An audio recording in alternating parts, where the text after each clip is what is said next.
Orange is the New Black is where we dive in. Every episode we'll discuss, even the scenes that made us cuss. So follow me, join the spree.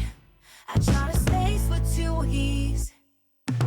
Spoilers everywhere, so be warned. Super fans, please come on board. Susie's special line and all these ideas because we make it everything truly as it is.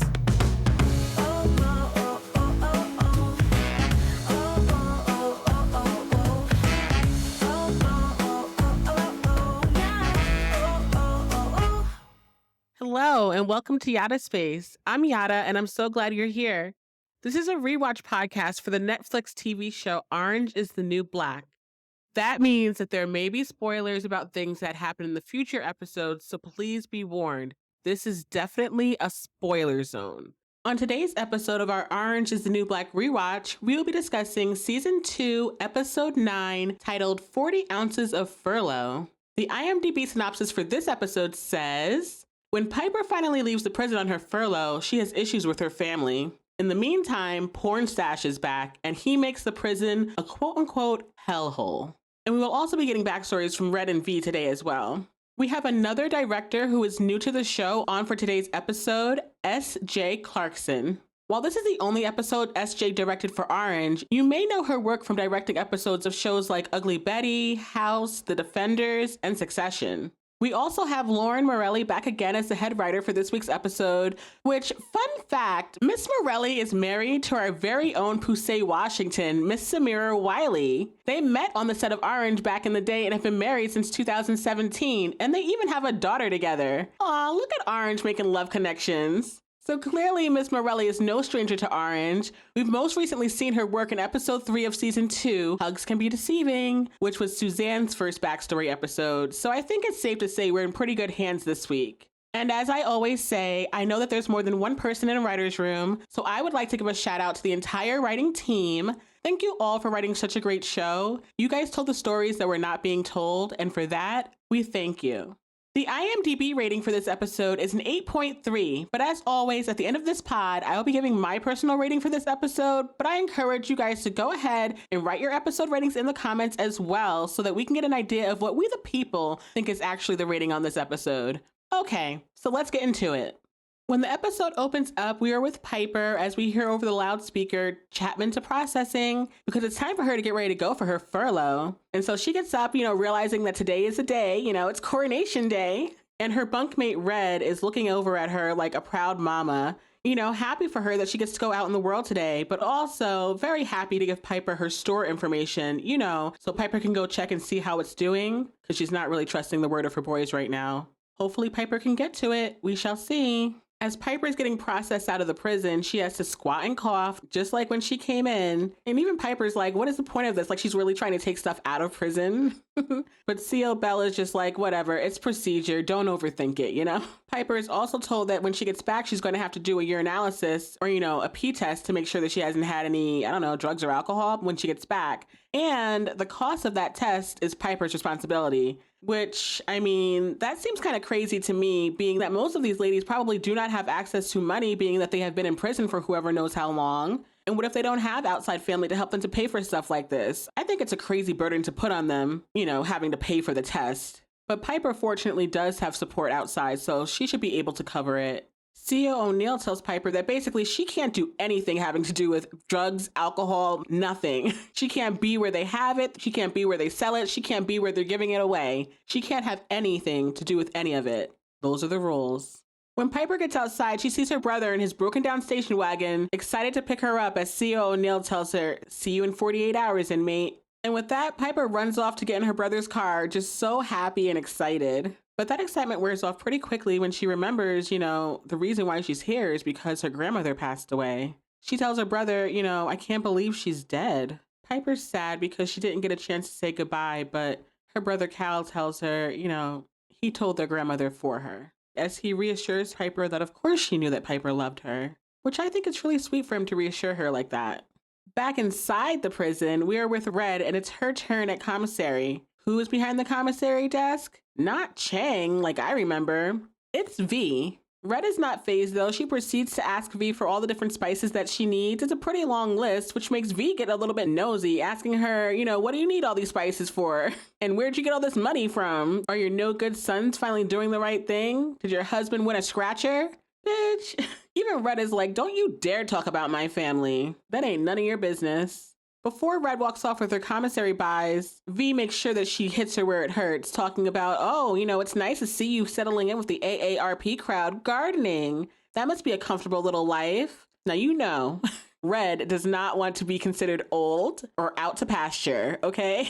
But she does not take the bait. She does not engage with Vee. She just simply takes her things and walks away. Good for you, Red. Don't engage that mess. In the hallway, Red runs into Nicky and she's like, listen, I need a favor. Red wants Nicky to gather all the girls, in their prison family and have them all come out to the greenhouse tomorrow at dinner time. So it looks like Red is going to be cooking up a feast, trying to get her family back together like the matriarch she is. But Nicky basically tells Red that she needs to sweeten the deal because it's going to be tough for her to get these girls to show up at the greenhouse for Red. In Nicky's opinion, Red is going about this the wrong way. Nicky tells Red that another layer of icing on a shit cake does not make it taste good, Red's so busy trying to show love by doing this act of service for her prison family when all they really want is an actual apology. But just before Nicky's able to explain that to Red, the doors behind them fly open and who walks in but Pornstash, aka Mendez. He's back. And again, why, I have no idea. If the administration thinks that he actually raped Daya, why the hell would they put him back in here? Seems insane to me. I don't care how good of a guard they think he is. That's ridiculous. Nicky and Red look like deer stuck in headlights. They are so shocked to see this man back in here. Like, what the hell is he doing here? And as Pornstash comes walking through this hallway, he starts giving shot after shot after shot to these women over the most minor infractions ever. And always laced with an insult or two. How peachy. Culminating with Pornstash turning the corner saying, Mendez is back, bitches. And Nicky and Red look very concerned, as they should be. The next thing that we see is Bennett bursting into Caputo's office talking about what the hell is he doing here? Mendez. Because of course he's upset. His girl Daya slept with him, and as far as anybody else knows, this guy raped her. So why is he here? Caputo simply tells Bennett that Mendez's suspension is up, so now they just have to deal with it. Again, I really, really disagree with this decision. If all he got was a suspension, which I don't see how, if you raped someone, you would think he would get jail time as well. But if all he got was a suspension, I don't understand why they have him back in this prison. He should be somewhere else, if anything. But here we are. Caputo also tells Bennett that the administration feels that there's a job to do, and I guess they feel like Mendez is the man to do it. But Bennett insists that he's up to the task, to which Caputo tells him, all right, good, prove it. Before Bennett walks out the room saying, all right, fine, I will. So I guess we'll see how Bennett rises to the occasion. In the next scene, we're with Mr. Healy as he's sitting in his very first therapy session. He said that many people have told him that he should go to therapy, and I agree with them. He probably should be going to therapy, but he seems a little bit apprehensive to me. When his therapist tells him that it's okay to be uncomfortable, that must have triggered something in him because he starts going on a whole tirade about how his whole life is uncomfortable. What makes Mr. Healy uncomfortable? According to him, all these women, the criminals that he works with, and the bureaucratic idiots that he works for. He says he doesn't even feel at home in his own home anymore. When Mr. Healy is asked if he likes his job, he tells this therapist that he used to, but he's not sure what changed. All he knows is that he got older, and maybe he cares less. Or maybe he's just seen enough to know that he won't make a difference and that all of his efforts are a waste. Which I hate that he feels that way, but I can definitely see how the system, the bureaucracy in that prison can make one feel that way. Like Caputo said, that place ruins anything good. But Mr. Healy's therapist encourages him to try to shift his perspective just a little bit. That advice apparently made Mr. Healy very irate because he says to her, that's it? That's what I'm paying $75 an hour for? And since Mr. Healy is turning up, his therapist asks him, are you always this quick to anger? Yes, a little bit. He's a little bit like the Hulk in that way. It's like right there, always bubbling. How does Mr. Healy respond to her question of if he's always this quick to anger? Oh, he screams at her saying, are you always a condescending cunt? Nice, Mr. Healy. He quickly apologizes, but I don't really know how you come back from that.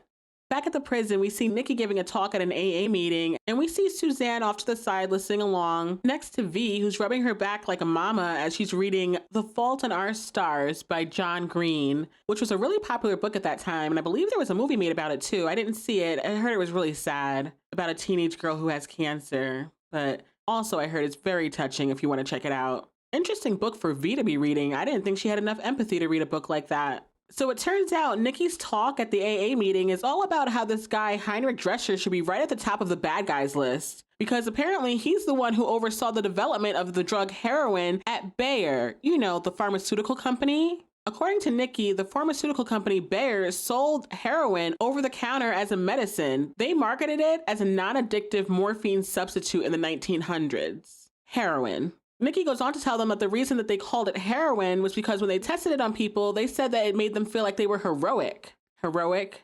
Heroin? Wow. I did not know that that was the origins of heroin. Leave it to Nicky to give us all a history lesson because I never knew that. And I don't know if I ever caught that on previous rewatches, but that's interesting. Nicky goes on to tell the AA group that she would love to stand up there and be all inspiring and all recovered and all, but honestly, she still misses it every fucking day. Nicky calls heroin the love of her life, her best girlfriend, her soulmate. And she says it's all because heroin makes her feel better than anything, which really makes my heart hurt for her. I hope that one day she can find that kind of joy in another more healthy area of her life. Nicky concludes her speech with, "Fuck the Germans," and Suzanne's the only one who applauds. But, you know, I can only assume that's where Heinrich Drescher is from, so I got you, Nicky, I understand. After the meeting concludes, V jumps up to go talk to Miss Rosa, saying, "Rosa, right?" To which Miss Rosa says, deadpan, "How kind of you to remember."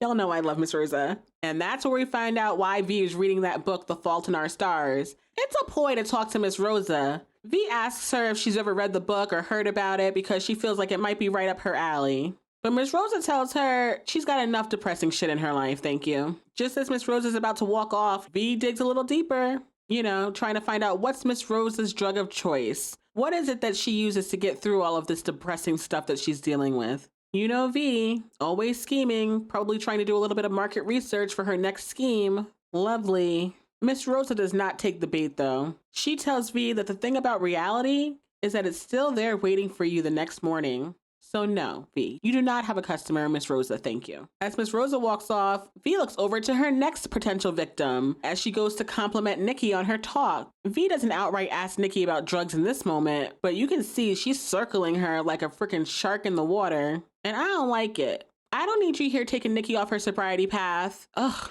can't stand V. As Nicky's leaving the rec room, we see Red noticing her. She doesn't say anything about V following Nicky, but she notices it. Red then goes into the cafeteria to go talk to Gloria, but before she does, she must have noticed a spot on the glass because she can't help herself but to clean it off. I guess she still feels a little bit of ownership over the cafeteria and the kitchen. When Gloria notices Red, she asks her if she has her goods. You know, they had a little deal, a little quid pro quo. But when Red tells Gloria that she got most of them already, Gloria is like, yeah, well, I know I don't speak Russian, but I'm pretty sure that most of them does not mean all of them. So where's the rest of my stuff? Red insists that she's good for it and she's a woman of her word. So just give her a sec, you know? But that's when Bennett spots them and tells Red, "Reznikov, you're out of bounds." Red's like, "What did you just call me?" Why are we being all, you know, by the book right now? What is going on? And even though Red is challenging him, Bennett sticks to his guns and gives Red a shot, telling her that she's violating code 307, refusing to obey an order from a staff member. So it looks like Bennett meant what he said. He's going to be trying to step up his game in this prison. Gloria goes to get back to work because she doesn't want a shot too. And before Red can leave, Bennett tells her, "Don't let me catch you in this kitchen again." But Red is not intimidated by him. She walks right up to him, looks him dead in his face, and tells him, "You're going to make a great father," before tapping him on the chin, and then begins to walk away. But make sure to look back with a very knowing look, like, "Dude, don't try to come for me. I know all your secrets," okay? That brings us to a Red flashback where it looks like she just arrived at the prison. She's looking young, and so is DeMarco, who's in the room with her. But what's unusual about Red is that she looks scared, which I guess she would be if it is indeed her first day in prison, or very early on. I imagine she would be scared, even Red. We find out that DeMarco came in yesterday as well, so apparently she and Red came in together. Very interesting little nugget that I don't quite remember. So I wonder what DeMarco did that she got so much time. We know what Red was involved with, but we don't really know why DeMarco's in here. As they're chatting, who walks in? But V, also in orange. So it looks like it's her first day here too. When DeMarco tells V that someone named Carla's supposed to come around to help her make her bed, V tells her, listen, I've been around before, so I got it. So from right there, we know that while this is V's first day here at Litchfield for this day, she has been to prison before. She's not really new here. When DeMarco excuses herself to go to the ladies' room, a group of black girls come in to welcome V to prison. The leader seems to be Rhonda, and she has somebody hand V a welcome basket saying, we'll see you at breakfast. But V, already challenging the status quo, tells her, I don't eat breakfast. That got Rhonda's attention, and she gets right in V's face telling her, well, you eat it now, before she and her crew walk out the room. And V didn't challenge her on that one. Once they leave the room, V tells a still cowering Red that she should take one of the toothbrushes from the welcome basket because V has no need for 3. They're just showing off. Red eventually gives in and takes a toothbrush and toothpaste very timidly. Very strange to see Red this way. Before she tells V, you're very kind. Oh God, Red. That's a bad read. She is not kind. Ever. We just don't know what she wants yet. Red goes on to tell V that she's been assigned to work in the kitchen, which is great for her because it feels like home, you know, because she's got the store back at home and she's used to cooking and doing that sort of thing. Red even makes the mistake of telling V that she knows the produce company. You know, Neptune's Produce. I mean, of course she knows them. She basically advised them on how to get contracts just like this one. Like I said, I don't rewatch season 2 very often on account of V, so I don't actually know how V is going to use this information against Red, but I'm sure she will. Damn, Red is telling V everything. She tells V that not only is Neptune's there because of her, but she tells V that she's there because of them, which is true, but a little bit too much information for an adversary like V. V advises Red that she should use that Neptune's Connect. She says it'll make her life here better, but Red is reluctant. She's like, listen, breaking the rules is what got me here, okay? I'm trying to not do that anymore, thanks. V tells Red, listen, I'm not telling you what to do. I'm just telling you how to survive. And I guess she's not wrong with that because Red and her connect with Neptune's really kept her afloat and in a leadership role in that prison for a very long time. So while I hate to say it, V wasn't wrong. In the next scene, we see Poussey in the library doing a little stamps for cigarettes exchange with the ladies. The ladies will come up to her with a book. The book will have stamps inside and gives them a tampon, which we know has the cigarettes in them. So that's the game being run, but I have to say, I see another little Easter egg here. The book that Flocka gives to Poussey is called Hand-Me-Downs. And guess who's the author? Miss Rhea Cohen, Miss Genji Cohen's mom. Another one of her mama's books made this show. I love to see it. Very cool that she slipped that in here. As Poussey passes Flocka the book back, with the tampon included, she's trying to explain to Flocka that it's very important to her that they put the books back in the right place, She puts respect on the Dewey Decimal System, okay? But Flocka unfortunately does not. As soon as she walks off from Poussey, she tosses that book onto some random shelf like it doesn't even matter. Jeez. Disrespectful to Miss Cohen. As Flocka walks off, we see Suzanne walk up to Poussey to hand her another box of tampons, filled with the cigarettes. They do a little dappity dap up, where we get a little bit of foreshadowing because as Suzanne is dapping up Poussey pulls back her hand and says, ouch, that hurt. To which Suzanne asks, did I break your hand? A little bit of foreshadowing to what's to come. Probably one of my least favorite Suzanne scenes, but we'll get there. Outside of prison, Piper and Cal are at Larry's door. Why? I guess to get her clothes and her things. I don't think she's staying here, is she? They're a little bit awkward at the door, but he lets her in, Piper comments about how his place smells like home. And when she sees a whole bunch of boxes of her stuff in the living room, she's like, is this all of my stuff? But Larry tells her that some of her things are already over at Polly's, which prompts Piper to say, oh yeah, well, how is Polly, And Larry downplays his and Polly's relationship saying, oh, Polly? Yeah, I guess she's fine, I guess. How would I know? Kind of vibe. But you've been kissing up on her. Y'all been spending a lot of time together. But I guess they don't want Piper to know just yet. Larry offers Piper some coffee and tells her, you could stay here if you want, stammering along the way. Piper clocks it. She's like, wow, you couldn't even try to make that sound like you meant it. No, he does not really mean it. That's when we're reminded that Piper's furlough paperwork says that she's staying with her parents. So no, she will not be staying with you, Larry. She'll be staying at her parents' house. Piper tells Larry she's not trying to spend these 2 days arguing with him. She says if she can't spend time with her grandmother, she's at least going to enjoy this trip for her. And I think that's a good way to flip the script, Piper. Lean into the positive here. First thing on Piper's furlough bucket list, the Spotted Pig, apparently. Some bar where she can get some burgers and Manhattans. But Piper, I thought you're not supposed to be drinking, girl. What are you talking about, Manhattans? And when Larry calls Piper out for it, she tells him that she is free for the next 48 hours, so do not ruin this by being a pussy. Please. Okay, Piper, live on the edge. Hopefully there's no big repercussions from that, but we'll see. And so Larry is down, but when it comes to Cal, he's like, yeah, it's cool to know that you're still a rule-breaking criminal at heart, but, there is this one little thing. And that leads us right into her grandmother's wake. Girl, did you forget why you're here? You're here for your grandma. Go see grandma. At Piper's grandma's service, she's in the line with the family, as everyone comes in and greets them. Except when they get up to Piper, they're asking her a whole bunch of inappropriate questions about her being in prison. Is she the felon granddaughter that they've heard so much about? Very awkward. This is not the time or the place. What's wrong with these people? Piper feels like everyone's staring at her like she's a lion in a zoo. But her mom is not very empathetic to her. She tells Piper that it's been a very difficult day for everyone, which I'm sure it has been, but a little empathy for your daughter won't hurt. Back at the prison, we see Pornstash up to his old games, needlessly insulting all the inmates until he gets over to Soso, who he tells needs to go get some food so she can put some meat on her bones. And who are you to be commenting on her body, sir? He also says a couple of other things to her that are very racist, showing us that Pornstash charm. But Soso doesn't take that sitting down. She literally stands up to him, telling him that she will report him to administration. Although I don't think that's much good. They freaking love him for some reason. But good for you, Soso, for standing up for yourself. And so while Mendez tries to make a spectacle out of Soso, she does not allow it. Instead, she tells the whole cafeteria that she's actually staging a hunger strike in protest of the reprehensible conditions in the facility. So here we go. The beginnings of some of this civil disobedience happening in the prison. All the way back here in season 2. Soso's been here for what, maybe a couple of months, and she's already seen this place is trash. And so she's staging a strike, which is totally within her character because we know that she used to participate in protests outside of prison. So this makes total sense for her, but unfortunately, I don't think it's gonna change much.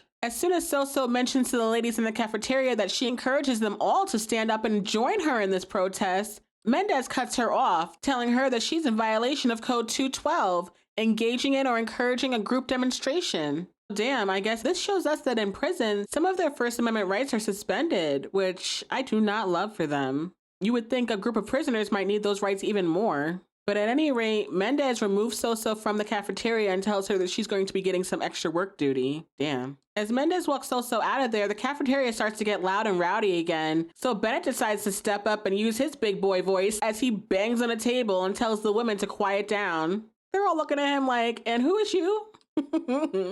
Since when are you all rah-rah? Calm down. After the wake, Piper and her family went back to her parents' house, to host people, have a little food, share a little time. While there, Piper is excited to just eat fresh veggies. She's like, do you know how long it's been since I've had a vegetable that actually crunched? I'm sure, which is something that I don't think many of us ever really think about. But man, yeah, that's probably horrible. Piper then washes down her lettuce with some of Larry's wine. So there she goes, drinking that alcohol. And she chugs it, which I can't say that I blame her. I mean, if you're going to break the rules and drink, you might as well go all the way. After Piper downed that white wine, she must have been feeling a little bit lit because she immediately started rubbing all up on Larry. But we know that he's not really interested because he's digging on Polly right now. So he buys himself a little bit of time and excuses himself to the bathroom. As Larry walks away, Piper's dad walks up telling her that he doesn't think she's supposed to be drinking. But Piper does not care, clearly. Her dad insists that the last thing anyone needs is her getting her sentence extended for some silly furlough violation. Which I agree, I don't think drinking the wine is worth adding time. And if that is the consequence that's on the line, I think it's incredibly dumb to be drinking right now. Why would she want to be in there any longer than she has to be? But that's when Piper flips it back on her dad, asking him, is that the last thing anyone needs? Or is that the last thing that you need? She's rightfully angry because her father refuses to visit her in prison. And she feels like having that weighing on his conscience any longer than it has to is what he's really concerned about here. Piper's dad is not trying to entertain this conversation though. He's like, listen, can we not? My mother just died. Which I have to say, valid. Don't bring him that mess right now. He doesn't need it. I understand you're hurt, but right now is really not the time. He's grieving his mom. That's a biggie. Piper's dad tells her just how proud her grandmother was of her. He thinks that she might have even liked him more just because he fathered her. That's how much she loved and was proud of her granddaughter, Piper. Which I think is a really sweet thing to say to Piper, especially because she's not feeling that great about herself right now. So to know that her grandmother was proud of her, even now, I'm sure that meant a lot. Piper's dad goes on to tell her that he doesn't want to see her in prison because she's his little girl, and the woman that she is in there is not who she is. But Piper tells her dad, that's exactly who I am, before she walks away. And I agree. I mean, I don't think that's all of who she is, but it's definitely a part of who she is. And I don't know, but I think as a parent, you should accept all of your child, not just the pieces that are convenient for your little narrative. When Piper walks off, leaving her dad standing there, she walks right on down the hall and into the bathroom with Larry. She locks the door and they start to get it on right there in her parents' bathroom in the middle of her grandmother's wake. My goodness. There's only one problem. Larry cannot get it up. But Piper's not fazed. She's like, let me help you out with that. So she gets down on her knees and tries to give him a little help. But as she's down there, he tells her, I slept with someone, which is definitely a mood killer. Piper gets up and she's like, really? You decided to tell me that with your flaccid dick in my mouth? Dear Lord. I mean, for real. You could have had better timing here though, Larry. That was not cool. So needless to say, the mood was killed. And so they start putting their clothes back on as Piper's processing, until she eventually asks him, is it someone that I know? And Larry's honest in telling her yes. But at that point, Piper's like, you know what? I don't even want to know anything else. I'm done. That's enough. That's all the information I need. Thank you. And I don't really blame her. That's a lot of information. I mean, they're not together. I guess he's free to sleep with whoever he wants. But with us knowing that it's Polly, her supposed best friend, I just don't think that's cool. I don't care if feelings were involved. I think you should go develop feelings with somebody else. I think Polly's off limits. I'm sorry. That's just my thoughts. Those are my thoughts. What do you guys think? So as they're sitting there on the bathroom floor, Piper realizes it's over, isn't it? And his dumbass says, I don't want it to be. Like, bruh, really? I'm pretty sure you do. Otherwise you wouldn't have slept with her best friend. But okay. Piper knows he's full of it. She tells him, yes, you do. The relationship has run its course and she knows it. The scene ends with Larry telling Piper, fuck, I'm gonna miss you. And Piper tells him that she loves him. To which Larry tells her he loves her too. I mean, for a breakup, it's really not that bad. At least they don't hate each other. Or at least not yet. But we'll get there. Back at the prison, we see Soso doing her extra work duty. Apparently, Mendez had her show up for laundry duty a little bit early. And while Tiffany thinks she's trying to show off, she's like, no, that new guard made me do this. Because, to her, he's new. But Tiffany doesn't know who she's talking about. So Soso refers to him as the D-list Burt Reynolds, but more rapey. Well, damn. Yep, that's a pretty accurate description. Sure, I'll take it. Interesting that she clocked the rapey part off the bat. Good for you, Soso. Stay away from that guy. With that description, Leanne knows immediately who Soso's talking about. She's like, oh yeah, porn stash. Yup. Soso tells Tiffany that Mendez is punishing her for believing in something, which definitely got Tiffany's attention because she immediately tells her that people don't seem to like conviction around here. I guess she would know. She definitely felt like she was being persecuted last season for her convictions. All of her season 1 scenes are really fresh in my mind right now because I recently did a long form video with my top 11 Tiffany moments from season 1. Some really good nuggets in there. She was definitely a highlight from season 1. So if you haven't had a chance to check that out, that video and all my other long form videos are over on my Discord, which you can get access to through my Patreon over on patreon.com/Yadda Space with 2 E's. Membership is only $2.99 a month, and you guys can find all the long form videos over there and all the watch parties and all the different discussions, a lot of stuff going on over there. Go check it out if you're interested. But anyways, back to the show. When Soso shares her protest plan, of having the hunger strike and protest of the bad conditions there at Litchfield, Tiffany tells her, well, that's just super stupid and dumb and mean and cruel and stupid. And then Tiffany goes on to say, yeah, I said stupid twice, only to emphasize how stupid that is. Okay. That's when Leanne tells Tiffany, hey, leave Mulan alone, which, not appropriate, not cool. And while Soso appreciates his support, she calls her on it. She's like, yeah, it's Brooke, actually. Let's not call her outside her name. That would be great. After Leanne thinks about it for a second, she's like, you know what? You're right, Soso. Just because we're criminals don't mean we don't deserve to be treated like normal people. You're damn right, Leanne. I agree. She goes on to say that nobody likes to live like an animal. The animals, the animals. She's right. I know Leanne and Angie get a lot of hate, but Leanne be on point sometimes. Every once in a blue. Very seldomly. And this is one of those moments. When Soso asks Leanne if she wants to join her in her hunger strike, Leanne is a little fair weather.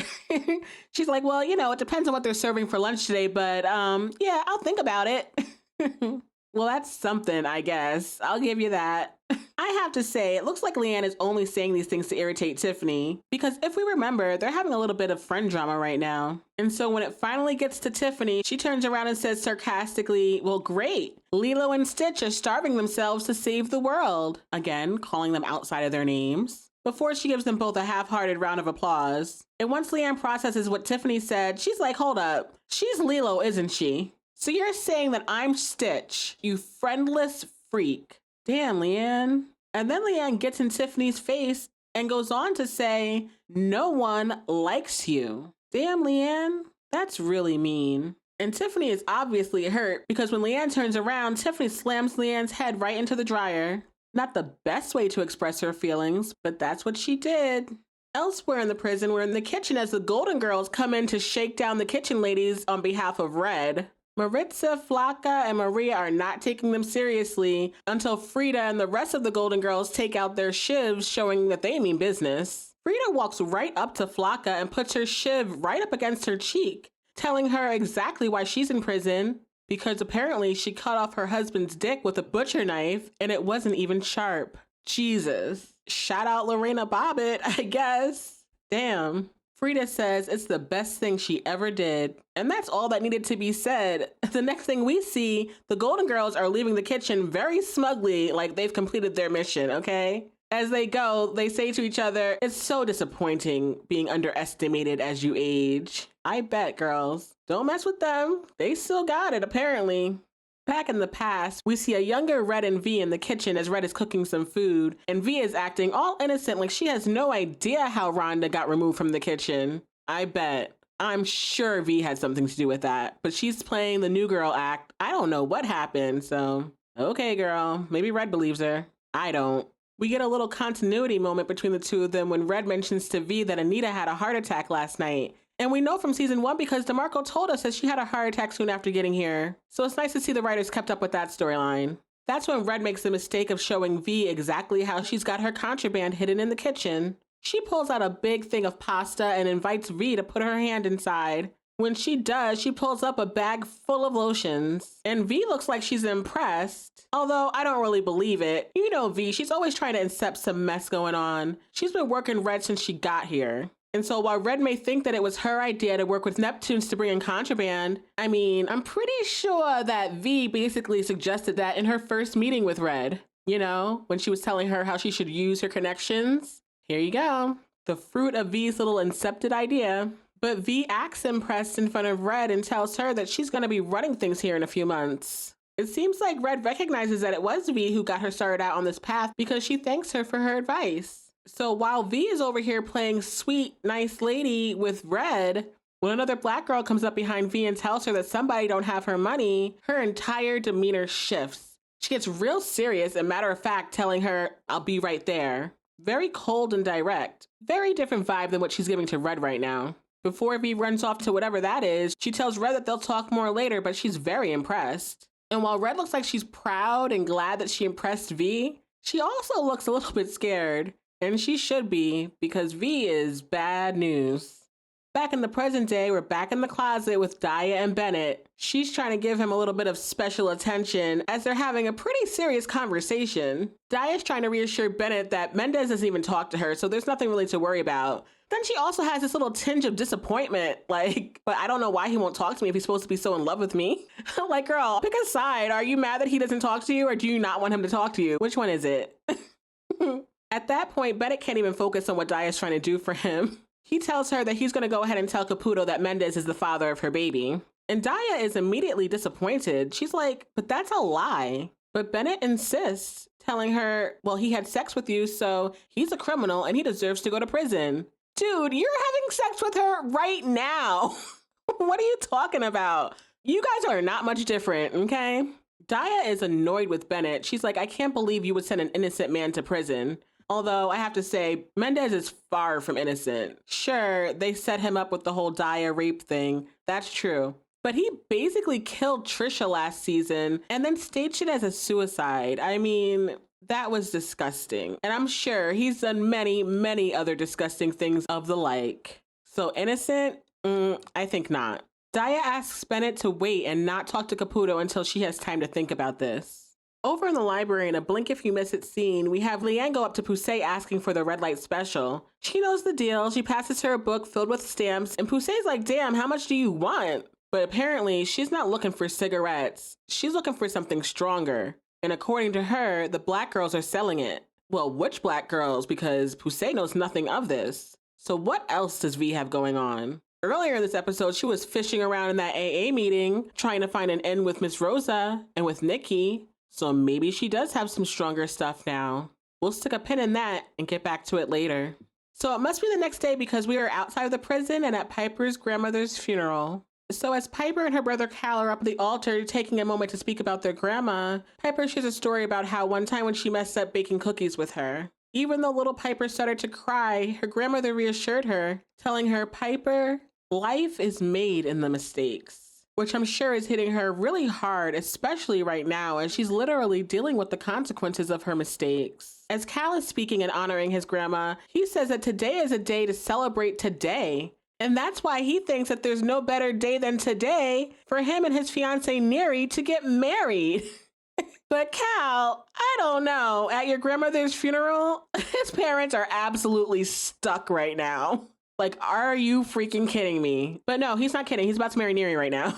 And apparently he had this plan because not only is a recently ordained friend of his sitting in the back, but so is Neri's family. Her parents are there. Like, what? I don't know. Hijacking your grandma's funeral for your wedding, that seems in poor taste. But I guess strike while the iron's hot. Most of your family's there and Piper's there and out of prison. I mean, I guess. Even grandma's there. No, Neri did not. This girl, Cal's fiance Neri, as she's standing up there next to him, Cal's fiance Neri plucks a rose off grandmother's casket and puts it in her hair. Girl, are you kidding? I couldn't be one of my family members. I'm pretty sure somebody would have taken them down from the pulpit at that point. Like, are you kidding? Y'all are wilding right now. Back at the prison, we see Poussey try to catch Taystee in the hallway to tell her about what she thinks V's got going on. You know, bringing in and distributing hard drugs. But Taystee is not trying to hear it. She insists that V is good to her and she's family. So she's not going to turn her back on her like that. I guess regardless of what she's got going on. To which Poussey says, I thought we were family, which is giving very much Captain America Civil War. You know, Tony versus Steve with Bucky in the middle. If you know, you know. So I know that's gotta be hurting Poussey. Poussey gets kind of desperate for some validation from Taystee about their friendship. She asks her, you know, if it was Poussey and V drowning in the ocean, who would she save? But Taystee's not trying to play that game. She tells Poussey that she doesn't want to hear her talking about V anymore, to her or anyone else. She even warns Poussey that V does not play, so do not get in her way. And then Taystee grabs Poussey by the collar, yokes her up and says, or mine. Damn it, Taystee. See, this is why I hate V. This is why I don't like this season. I don't like what she does to my girls. I hate that V has caused this rift between Taystee and Poussey. Hate to see it. Poussey does not deserve that.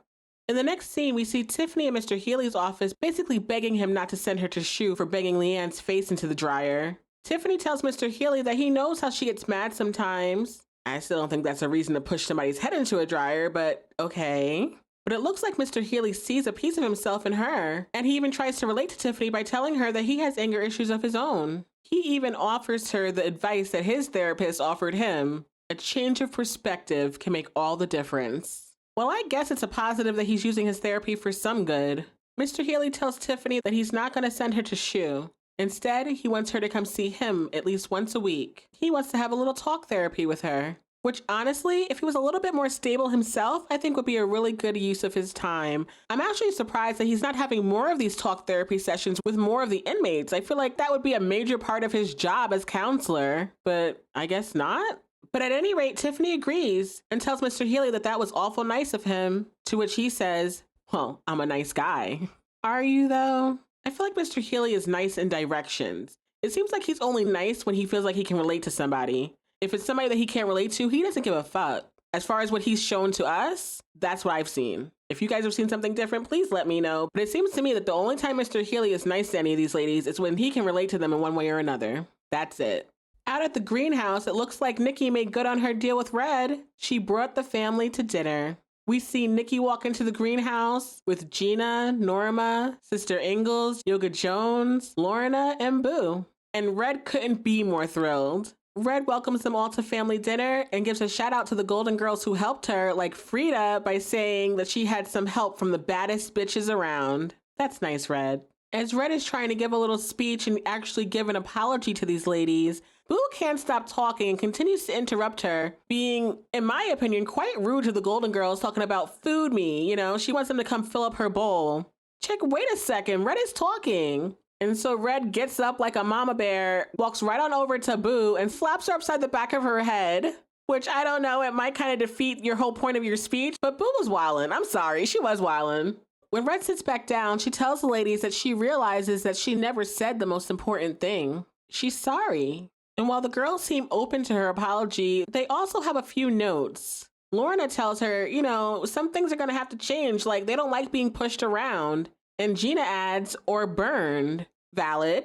All valid things, I agree. And so Red turns to Gina and gives her a really heartfelt apology, telling her that she doesn't know if she'll ever have the words to express the regret that she feels about what happened to her. Red tells Gina that she made a mistake, and she hopes that she can accept her apology. I think it was pretty heartfelt, and it seems like Gina did too, because she says, okay, she accepts it. Red then tells the table that she's willing to make it more of a democracy if they want. She just wants to have her family back. Nicky gives her prison mom Red a big ol' hug and kiss. I think she thinks she did good. Red then turns her attention to Norma and talks about how they've spent so many years together and how much she's helped her and how Red feels like Norma is her best friend. Red tells her that she missed her so much. And so, while we know Norma's not going to say anything, she lifts up her cup as if to start a toast to Red. I think it's safe to say she forgives her also. Down at the opposite end of the table, it seems like Boo's getting a little bit jealous because she says to Red, what about me? You don't have a special dedication for me? And that's when Red says, Boo, thank you for always being a pain in my ass. Which gets everybody laughing as Red says, let's stick together from now on. Although I don't think Boo was all that amused. Earlier when she sat down, it looks like she noticed the tunnel underneath the table. So I guess we'll stick a pin in that and see what Boo's got up her sleeve. But for now, she's playing nice with Red. And it looks like Red's got her family back, and she'll need their support for whatever V's got planned. In another Red flashback, we see her in the kitchen with Norma as they're collecting all their little contraband things out of the Neptune's produce boxes, when one of V's girls comes in and tells Red that she's not here to place an order, she's here to buy the company. So looks like V's trying to move in on Red's territory. Red started this whole contraband business, yeah, sure, at V's suggestion, but now it looks like this is a hostile takeover. Not cool, but very much in V form. Red tells this girl that she is not interested in selling her company, but then the lady insists, well, don't you want to hear the offer? Which is basically Red turns over the business to them, and she gets to stay in minimum security, and they won't break her ribs. Some deal. Red underestimates V though. She must think that she can be reasoned with because she tells this girl to go get her mommy, and then the adults will talk and figure this thing out. I don't think that's how it's gonna go down, Red. This lady even tells Red, you know that's a stupid move, right? But she'll go get V for her if she really wants to talk to her. But Red stands her ground and tells the lady, yeah, go get her. I'll be waiting. In another blink if you miss it scene, we see Gloria in the kitchen yelling at Maritza, Flocka, and Maria because she can't figure out how they let three little old ladies come in there and steal from them. But they're terrified. They're like, those old ladies are scary, okay? The Golden Girls have made quite the impression. That's when one of the Golden Girls enters the kitchen, and Maritza, Flocka, and Maria jump back like they are terrified. Like, keep her away from us. She comes into the kitchen to deliver Gloria a box full of spices, saying Red sends her apologies. So see, Red was just borrowing the stuff. She gave it back. It looks like she gave it back with interest. There are a lot of seasonings in that box. Gloria takes the box of seasonings, and the Golden Girl walks off, leaving Gloria standing there saying, I hate this kitchen. This kitchen has been nothing but drama for her since she got this position. I hear you, girl. Elsewhere in the prison, we see Bennett walking down the hallway when he notices a little cigarette butt on the ground. And he decides that that's going to be his license to start acting absolutely bananas in this prison. He puts on his best porn stash act, asking the ladies, what is this? What the fuck is this? And tells them that he's going to do a search. He goes over to Taystee's bunk area and starts throwing crap all over the floor, very similarly to how Porn Stash destroyed Piper's bunk area back in season 1. He doesn't find any cigarettes, but he does find a little compact mirror, and he gets all up in Taystee's face about it. Bennett tells Taystee that the mirror is illegal contraband and asks her, is she scared? Taystee doesn't say anything, but Bennett continues with his little rampage as he screams in her face, you fucking should be, because I'm in control, I'm in charge. Man, this is not a nice side of Bennett. I do not enjoy seeing this at all. Even Porn Stash looks up from the guard bubble like, is he for real right now? Yeah, he's for real. He's trying to live up to you. Bennett continues and starts to destroy Janae and Poussey's bunk area until Porn Stash comes and tells him to calm the fuck down. Because yeah, if Porn Stash is telling you to calm down, you need to calm the fuck down. So Porn Stash to the rescue, I guess. He's able to play nice cop and walk Bennett out of there as he tells the ladies to just clean the shit up, okay? So as the two of them are walking out of the black dorm area, Mendez notices a box of tampons on the floor. We know what's in those tampons, but thankfully he hasn't a clue. He sets them gently by Taystee's bunk area and says sorry for the fuss, which is definitely the softer side of Mendez, a side that we don't see very often, but definitely a good balance to that nonsense that Bennett just had going on.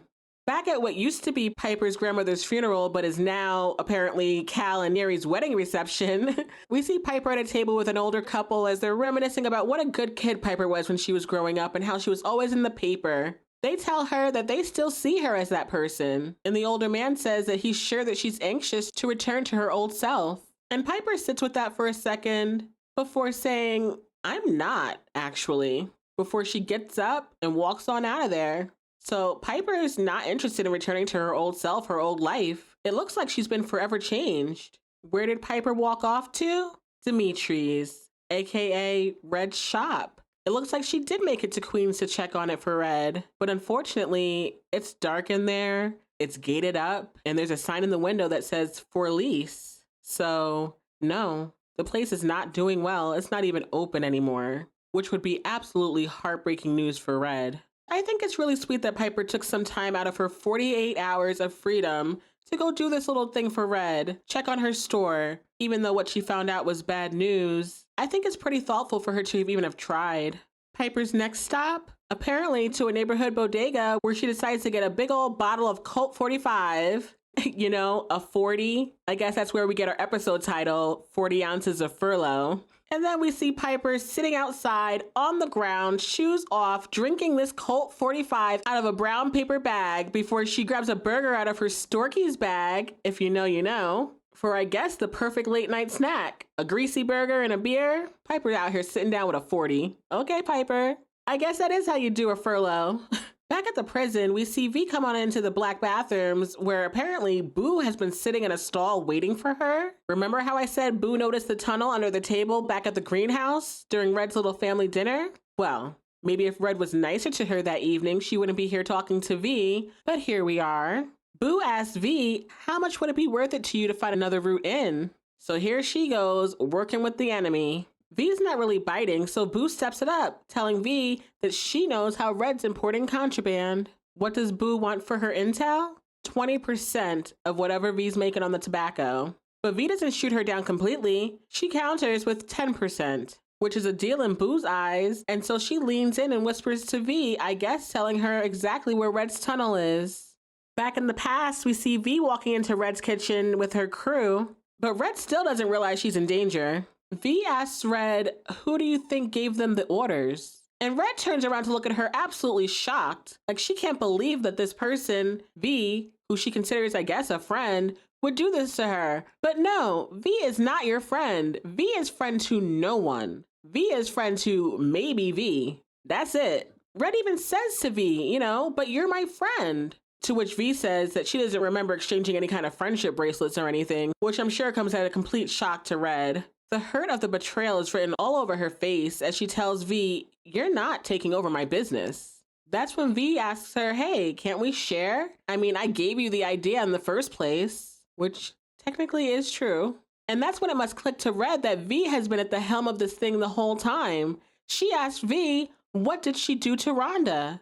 Because if we remember before, Red is in charge of the kitchen right now because Rhonda was sent to Max. And now Red is putting 2 and 2 together saying, oh crap, what did you do to Rhonda? You can't trust V. V never answers Red. Instead, she tells Red how this is going to work from here on out. According to her, Red is still going to be selling the contraband, but it's going to be V's girls who's going to be distributing the goods and collecting the payments. To which Red immediately says, well, you know, she'll tell Healy, which is a bad move because V tells Red that if she does that, she will make sure that Red ends up exactly like Rhonda, down in Max. Red attempts to stand her ground as she gets in V's face telling her, you're not taking this from me. But V tells her that her first mistake is not having backup, which I guess is a mistake that she's learned from because in the present, we know that Red is making sure she has her family back together just in case she needs some backup. It looks like she's not trying to make the same mistake twice with V. But here in the past, V takes that opportunity to slap Red clear across the face, literally knocking her to the ground. And Norma's just standing there, mouth wide open, as V tells her girls to go ahead. One holds Red back, and the others start completely jumping her, brutally beating Red up in her kitchen. Another scene that I really hate to rewatch. It's rough. They don't do anything to Norma, but they do make her stay and watch what happens to Red. By the time they leave, Red is a bloody old mess, and she's just laying on the floor in the fetal position, just crying out in utter pain. It's horrible. Really, really bad. Back in the present, we're in the rec room as Taystee comes up to Nicky, telling her that she has a present for her before she passes her some drugs. Hard drugs. Not sure what kind. I'm assuming heroin, but it's the kind that comes in a little clear bag with some white powder inside. And Taystee tells Nicky that the first one's free as she walks off.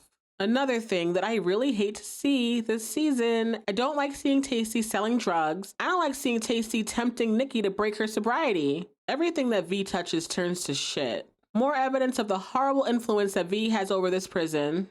Before that scene cuts, we see Poussey in the corner of the room noticing how that shit went down, and she's not happy about it. I don't blame her.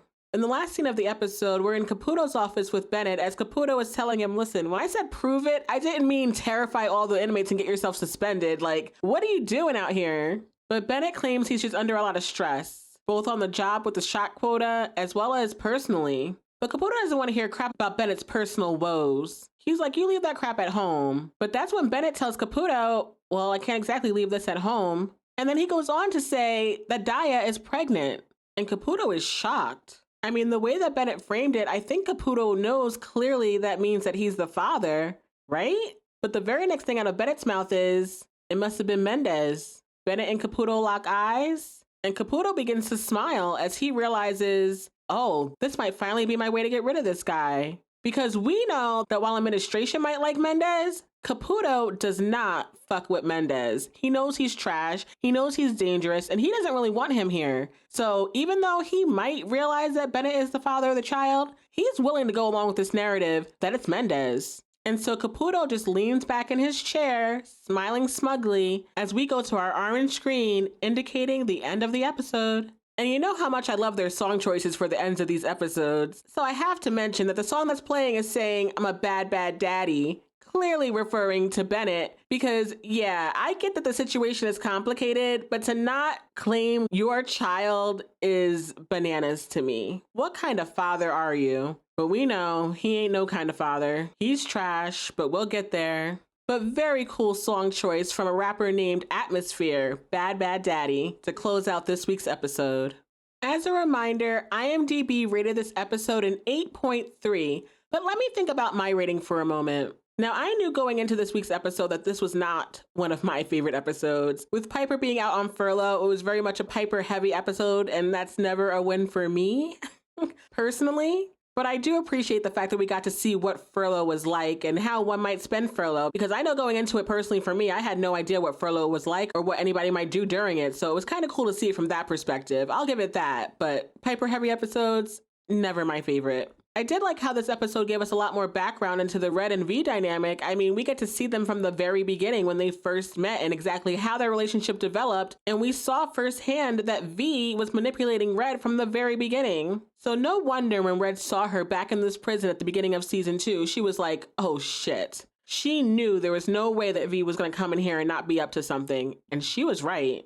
This was just one of the storylines that started to set things in motion for the remaining episodes in the season, so I do appreciate it for that, especially as we see Red starting to make amends with her prison family, and as we see the kind of destruction happening within the Black girlfriend group between Taystee and Poussey. I'm not loving that, but all of this helps to build up to what's coming for the remaining episodes of the season, so I appreciate a good setup. I like the forethought that goes into it. Of course, I'm not a fan of Porn Stash being back, but the fact that by the end of the episode, we already have sort of a pathway to get him out of here, I'm good with that. I'm okay, I'll live. So all in all, for me, this episode is going to be a little bit lower. Let me see. If I gave Black Cindy's backstory episode a 7.9, so I'm gonna have to give this one a 7.8. 7.8 for 40 ounces of Furlough. But that's just me. Don't forget to comment your favorite lines from the episode and let me know what your personal rating is for this week. Mine again was a 7.8, a little low, understandably.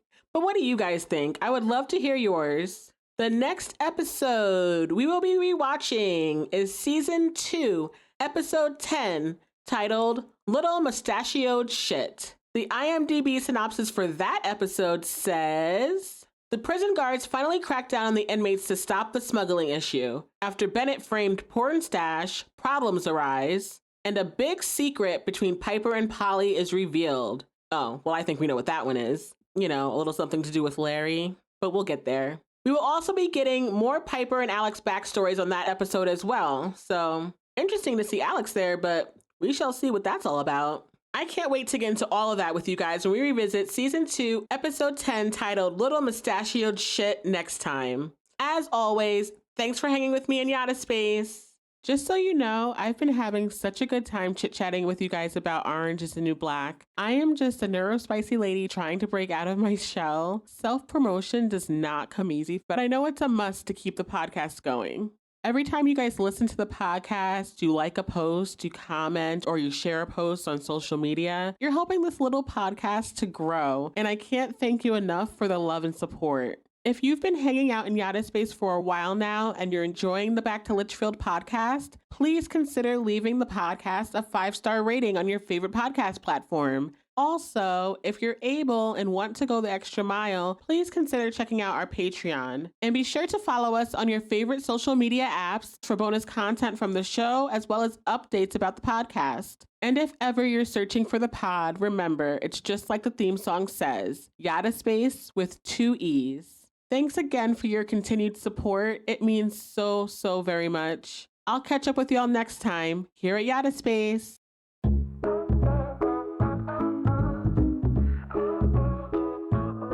Hey, welcome friends to Yadda Space. I'm Yadda here, let's set the pace. This is a rewatch podcast, so let's begin. Orange is the New Black is where we dive in. Taystee's wisdom sets the tone. Poussey's heart feels like home. Nicky's got that quick one fire. Morello's love of love lifts us higher. Spoilers everywhere, so be warned. Super fast, please come aboard. Susie's special mind, they'll all these ideas because they think that everything's truly as it is. Oh, oh, oh, oh, oh, oh. Oh, oh, oh, oh, oh, oh. Oh, oh, oh, oh, oh, oh. Yeah. Oh, oh, oh, oh. Red's kitchen rules the game. Gloria's strength, she keeps the flame. Our latest hustle never quits. Looks the tales are gems every bit. Every episode we'll discuss. Even the scenes that made us cuss. So follow me, join the spree. I try to space with 2 E's.